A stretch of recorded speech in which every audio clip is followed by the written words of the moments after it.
So ఈరోజు topic వచ్చారు దేని గురించి అంటే FSP full stack python. So మీరు ఈ వీడియో చూస్తున్నారంటే మీరు పక్కాగా ఫుల్ స్టాక్ పైథాన్ నేర్చుకోవాలని ఉండింటారు. ఓకే, సో నేను ఇప్పుడు చెప్పబోయే రోడ్ మ్యాప్ కానీ మీరు చూసినట్లయితే మీకు పక్కాగా కాన్ఫిడెన్స్ వస్తుంది అండ్ క్లియర్ కట్ ఎక్స్ప్లెనేషన్ అనేది మీ మైండ్లో సెట్ అయిపోతుంది. సో వీడియో స్టార్ట్ చేసే కన్నా ముందు వీడియో ఒకసారి లైక్ అనేది గట్టిగా కొట్టేసేయండి అండ్ సబ్స్క్రైబ్ బటన్ గట్టిగా కొట్టి గుద్దేసేయండి. So full stack python. So full stack అనేది ఏంటి? Front end back end okay మొత్తం కలిసి ఉంటేనే మనం ఫుల్ స్టాక్ అని చెప్పేసి చెప్తాం. సో ఇది పైథాన్తో ఎలా చేయాలి అనేది రోడ్ మ్యాప్ అనేది నేను డిస్కస్ చేస్తాను. సో మీరు ఫుల్ స్టాక్ పైథాన్ అన్నాను కాబట్టి పైథాన్ అనేది మీరు ముందుగా నేర్చుకోవాలి. పైథాన్ మీరు ముందుగా నేర్చుకోవాలంటే మీకు దానికి సంబంధించిన రిసోర్సెస్ ఉండాలి. అంటే ఏంటివి? మీరు ఏదైనా చేస్తే ఫర్ ఎగ్జాంపుల్ మీరు క్రికెట్ వెళ్ళినప్పుడు ఏం చేస్తారు? ఒక బ్యాట్ తీసుకొని వెళ్తారు. ఎందుకు? క్రికెట్ ఆడడానికి అది యూజ్ అవుతుంది కాబట్టి. సో మీరు ఫుల్ స్టాక్ పైథాన్ నేర్చుకోవాలనుకున్నా కూడా మీకు ఫస్ట్ పైథాన్ రావాలి. సో పైథాన్ నేర్చుకోవాలంటే దానికి సంబంధించిన రిసోర్సెస్ కూడా మీకు కావాలి. ఏమేమి కావాలి అంటే ఫస్ట్ నువ్వు ఐడిఈ ఇన్స్టాల్ చేసుకోవాలి. సో నువ్వు ఐడిఈ ఏదైనా ఇన్స్టాల్ చేసుకోవచ్చు. ఫర్ ఎగ్జాంపుల్ తీసుకున్నట్లయితే విఎస్ కోడ్ కానీ పైచామ్ కానీ నీ ఇష్టం. నువ్వు ఈ రెండిట్లో ఏదైనా ఒకటి ఇన్స్టాల్ చేసుకో. లేదు నేను జూపిటర్ నోట్బుక్లో చేస్తా, లేదు నేను గూగుల్ కొలాబ్లో చేస్తా అంటే అది నీ ఇష్టం. ఓకే, సో నేను ఇద్దరికి బేస్ చేసుకొని చెప్తున్నా. ఇన్ కేస్ నువ్వు మొబైల్తోనే పైథాన్ నేర్చుకోవాలనుకుంటే నువ్వు మొబైల్లో ఆన్లైన్ కంపైలర్ యూజ్ చేసుకో. ఒకవేళ నువ్వు ల్యాప్టాప్లో కానీ పీసీలో కానీ చేయాలనుకుంటే నేను ఇందాక చెప్పిన విఎస్ కోడ్ కానీ పైచామ్ కానీ యూజ్ చేసుకో.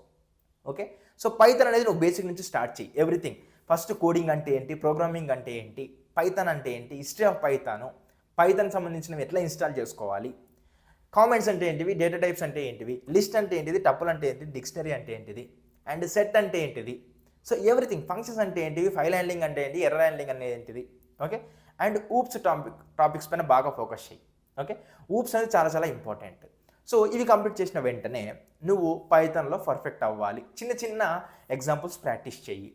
లైక్ ప్రైమ్ నెంబర్ సంబంధించింది, ఈవెన్ నెంబర్ సంబంధించింది, ఆన్ నెంబర్ సంబంధించింది, ఆమ్స్ట్రాంగ్ నెంబర్ సంబంధించింది, ఇట్లా చిన్న చిన్నవి నువ్వు ప్రాక్టీస్ చేయి.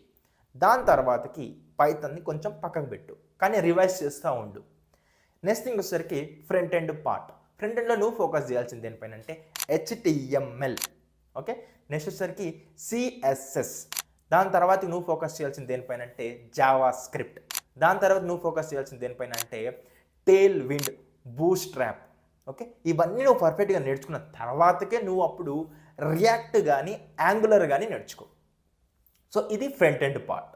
సో ఫ్రంట్ ఎండ్లో నువ్వు డిఫరెంట్ లేఅవుట్స్ పెట్టుకో, నీకు డిఫరెంట్ అన్నీ సెట్ చేసుకో. విజువలైజ్గా సూపర్గా ఉన్నట్లు ఒక వెబ్సైట్ని ఫ్రంట్ ఎండ్ పార్ట్ నువ్వు డిజైన్ చేసుకో. Next back end. ఇది చాలా చాలా ఇంపార్టెంట్. నీకు ఫుల్ స్టాక్లో బ్యాక్ ఎండ్ అనేది బ్యాక్ బోన్. సో నీకు బ్యాక్ ఎండ్లో చూసినట్లయితే జాంగో ఉంటుంది. నువ్వు జాంగో డైరెక్ట్ వెళ్ళాలంటే భయం అయితే ఫస్ట్ ఫ్లాస్క్ తీసుకో, ఫ్లాస్క్ నేర్చుకో. దాని తర్వాతకి జాంగో స్టార్ట్ చేయి. జాంగోలో ప్రాజెక్ట్ ఎట్లా క్రియేట్ చేయాలి అండ్ అప్లికేషన్ ఎట్లా క్రియేట్ చేయాలి, MVT ఆర్కిటెక్చర్ ఎట్లా మనకి ఉంటుంది, అది ఎలా ఫాలో అవుతుంది, ORM ఎట్లా పనిచేస్తుంది, ఎవ్రీథింగ్ నువ్వు నేర్చుకోవాలి. జాంగో నేర్చుకున్నతో వెంటనే నువ్వేం నేర్చుకోవాలంటే జాంగో రెస్ట్ ఫ్రేమ్వర్క్ నేర్చుకోవాలి. దాన్ని మనం DRF అంటాం. సో ఈ జాంగో రెస్ట్ ఫ్రేమ్వర్క్ నువ్వు నేర్చుకున్నప్పుడు నువ్వు CRUD ఆపరేషన్స్ పైన బాగా ఫోకస్ చేయి.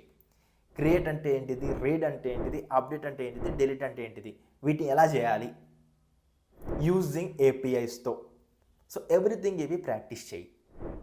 సో నీకు ఇలా చాలా టాపిక్స్ ఉంటాయి. టోకనైజేషన్ ఉంటుంది, అథెంటికేషన్ ఉంటుంది, ఆథరైజేషన్స్ ఉంటాయి, అట్లా చెప్పుకుంటూ పోతే చాలా టాపిక్స్ ఉంటాయి. ఇవన్నీ కూడా బాగా ఫోకస్ చేయి.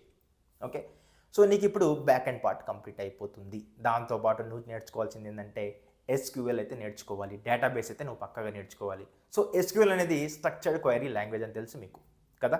అయితే మీరు ఎలా నేర్చుకోవాలి, ఏ DBMS సాఫ్ట్వేర్తో నేర్చుకోవాలంటే మీ ఇష్టం. PostgreSQL నేర్చుకుంటావా నేర్చుకో, MySQL నేర్చుకుంటావా నేర్చుకో, Oracle నేర్చుకుంటావా నేర్చుకో, SQLite నేర్చుకుంటావా నేర్చుకో, నీ ఇష్టం ఏదైనా నేర్చుకో, బట్ SQL అయితే నేర్చుకో. ఓకే, నువ్వు దానిలో మెయిన్గా ఫోకస్ చేయాల్సింది ఏంటంటే DML, DDL, DQL, okay, TCL, వీటిపైన బాగా ఫోకస్ చేయి. ఈ యొక్క కమాండ్స్ అనేది నీకు రావాలి. ఓకే, సో ఇందాక చెప్పాను కదా నేను పైథాన్ నేర్చుకోవాలంటే నీకు 10 hours పైథాన్ వీడియో మంది ఉంది.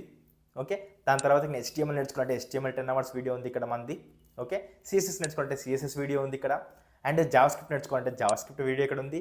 అండ్ రియాక్ట్ నేర్చుకోవాలంటే రియాక్ట్ వీడియో ఇక్కడ ఉంది. అండ్ అదేవిధంగా నువ్వు SQL నేర్చుకోవాలంటే SQL వీడియో ఇక్కడ ఉంది. ఓకే, సో ఎవ్రీథింగ్ నీకు నేను ఫ్రీగా అవైలబిలిటీ పెట్టాను. ఓకే, ఇవి నేర్చుకో. ఇవన్నీ కంప్లీట్ అయిన తర్వాతకి ఏం చేయాలి అంటే నువ్వు చిన్న చిన్న ప్రాజెక్ట్స్ చేయడం స్టార్ట్ చెయ్యి. ఇంతకుముందుకు front end website like front end part build చేసినావు కదా, ఇప్పుడు బ్యాక్ ఎండ్ అటాచ్మెంట్ చేయడం స్టార్ట్ చెయ్యి. చిన్న చిన్న క్యాలిక్యులేటర్ ప్రాజెక్టులు చెయ్యి. ఓకే, బ్లాగ్ ప్రాజెక్టులు చెయ్యి. ఇవి పర్ఫెక్ట్ అయిన తర్వాతకి నువ్వు ఒక పెద్ద ప్రాజెక్ట్ కామర్స్ ప్రాజెక్ట్ పైన నువ్వు వర్క్ చేయడానికి ట్రై చెయ్యి. మీకు ఒక ప్రాజెక్ట్ ఉంటుంది, రెస్టారెంట్ బిల్డింగ్ ప్రాజెక్ట్ అని చెప్పేసి ఉంటుంది అనమాట. సో ఎవ్రీథింగ్ అక్కడ నువ్వు ఫోకస్ చెయ్యి. ఓకే, నెక్స్ట్ థింగ్ వచ్చేసరికి version control Git and get-up నువ్వు నేర్చుకో. నీ ప్రాజెక్ట్స్ అన్నీ కూడా దానిలో పెడతా ఉండు.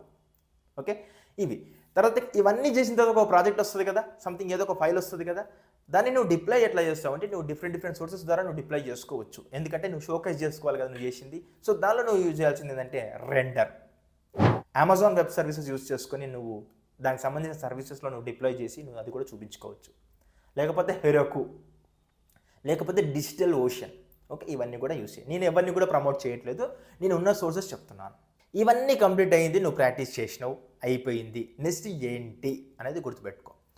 సో నువ్వు ఈ చేసే క్రమంలో నువ్వు ఎప్పుడు కూడా వెనకడుగు వేయకూడదు. ఓకే, నిన్ను నమ్ముకున్న వాళ్ళకి నువ్వు రిజల్ట్ పక్కాగా చూపించాలి.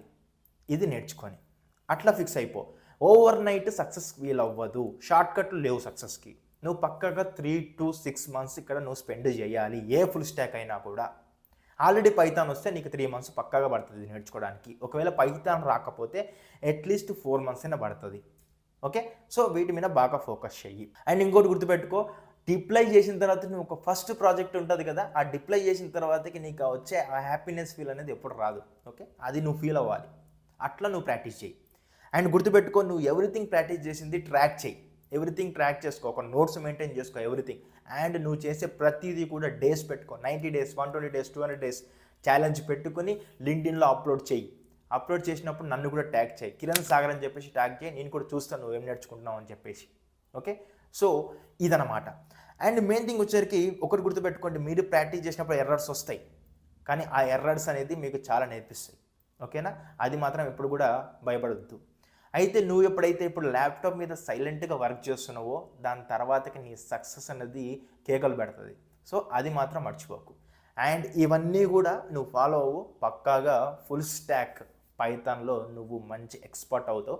నువ్వు మంచి ఫ్రీలాన్సింగ్ వర్క్ చేసుకోవచ్చు, మంచి జాబ్ రోల్లో నువ్వు మంచి కంపెనీలో జాబ్ చేయొచ్చు. ఓకే, సో మంచి లింక్డ్ఇన్ కనెక్షన్స్ పెంచుకో, గిటబ్లో మంచి ప్రాజెక్ట్స్ అప్లోడ్ చేయి, రెజ్యూమ్ మంచిగా బిల్డ్ చేసుకో. సో ఇవన్నీ చేస్తూ ఓకేనా. సో అంతా కూడా అర్థమైందని అనుకుంటున్నాను. ఇది ఫుల్ స్టాక్ పైథాన్ సంబంధించిన road map. Okay, so video నచ్చినట్టయితే వీడియోని లైక్ చేయండి. అండ్ వెయిట్ అయిపోలేదు వీడియో. నేను ఫుల్ స్టాక్ పైథాన్ కోర్స్ అనేది లాంచ్ చేస్తున్నాను. సో దానికి సంబంధించిన డీటెయిల్స్ కావాలంటే కామెంట్ సెక్షన్లో చెక్ చేయండి, పూర్తి డీటెయిల్స్ ఉన్నాయి. ఫ్రీ డెమో చూడండి, నేను చెప్పింది ఎలా ఉందో, నచ్చితేనే జాయిన్ అవ్వండి. ఓకేనా. అండ్ మీ ఫ్రెండ్స్ ఎవరైతే ఫుల్ స్టాక్ పైథాన్ నేర్చుకోవాలనుకుంటున్నారో ఇమ్మీడియట్గా వాళ్ళకి ఈ వీడియో షేర్ చేసి సబ్స్క్రైబ్ బటన్ ఒకసారి గట్టి కొట్టేసేయండి. ఇట్లాంటి వీడియోస్ ఇంకా చాలా చేస్తాను.